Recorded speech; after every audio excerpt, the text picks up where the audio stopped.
ရှင်လိုမချိုးတော့တဲ့အညာလေးကြီးကိုတော့မမချိုနည်းနည်းသီးခံရလိမ့်မယ်။ရဲနံရောနေတဲ့အညာလေးကကျမတွေကိုတော့ပိုခါစေကြတယ်ဗျ။အညာကတကယ်အညာခံထားရတဲ့လူမျိုးလူအားကြီးတွေကိုမုံရွာဘက်ကစာဆင်းကြတဲ့က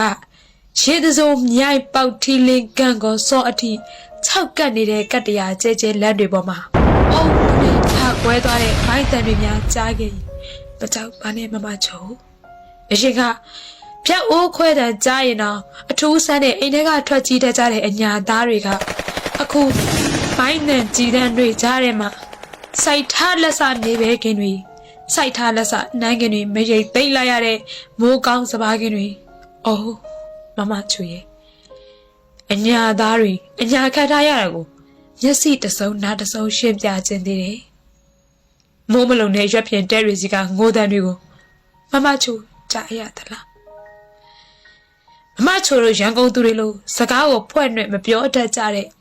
မကြိုက်တာကိုမကြိုက်ဘူးလို့ပုပ်ပွင့်လင်းလင်းထဲပြောတတ်ကြတဲ့အညာသူမချီလေ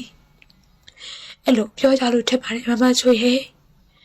အခုသူတို့မှနေစရာအိမ်မရှိတော့ပြန်စရာရွာမရှိတော့ဘူးလောက်ကင်စားတော့ဘူးကျွဲနွားတိတ်ဆက်မရှိကြတော့ဘူးကျွဲဥပြုတ်စားနေရတဲ့မိုးကတဲတွေထဲမှာနေကြရတဲ့အညာသူတွေကသူတို့ဒေတာသူတို့ကလေးတွေဖို့အဖိုးအဖွားအစင်ဆက်ကဆင်ပေးခဲ့ကြတဲ့နားကတကက်ကလေးကိုလှူတဲ့မမချို